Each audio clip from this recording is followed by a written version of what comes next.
വർഷങ്ങളോളം കഷ്ടപ്പെട്ട് പഠിച്ചു. ഒരു നല്ല ഭാവിക്കായി വീട്ടുകാരും നാട്ടുകാരും പറയുന്നതെല്ലാം അനുസരിച്ചു. അവസാനം വന്ന ഒരു പരീക്ഷയോ സിസ്റ്റം ആ ക്വസ്റ്റ്യൻ പേപ്പർ ലീക്കാക്കി. ഇതിനെല്ലാം ഉത്തരം തരുന്നുണ്ട് സിസ്റ്റത്തോട് ചോദിച്ചപ്പം സിസ്റ്റം അവരെ പഴിചാരിയത് യു ആർ എ കോക്രോച്ച്, സിസ്റ്റത്തെ അറ്റാക്ക് ചെയ്യുന്ന ഒരു പാരസൈറ്റ് ആണെന്ന്. But that was A turning point. ഇതുവരെ സഹിച്ചും ക്ഷമിച്ചും ഇരുന്ന ജനത അവരെ കോക്രോച്ച് എന്ന് കളിയാക്കിയപ്പോൾ അതേ കോക്രോച്ച് ഉപയോഗിച്ച് തന്നെ they started their movement known as cockroach Janata party. വെറും ഒരു ഇൻസ്റ്റാഗ്രാം പേജിലൂടെ തുടങ്ങിയ ഈ പാർട്ടി ഇന്ന് 14 മില്യൺ ഫോളോവേഴ്സ് കഴിഞ്ഞിരിക്കുകയാണ്. ഇതിന്റെ പലർക്കുമുള്ള സംശയം ഇതൊരു പൊളിറ്റിക്കൽ പാർട്ടിയാണോ അതോ വെറും ഒരു സോഷ്യൽ മീഡിയ ക്യാമ്പയിൻ മാത്രമാണോ?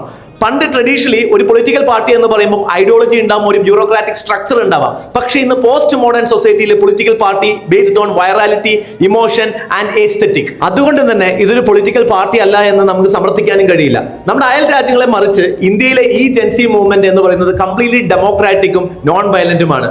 And their political agenda is all about changing the system. അതുകൊണ്ട് തന്നെ അവരുടെ പ്രവർത്തനങ്ങൾ എങ്ങനെയായിരിക്കുമെന്ന് നമുക്കിനി കണ്ടറിയാം.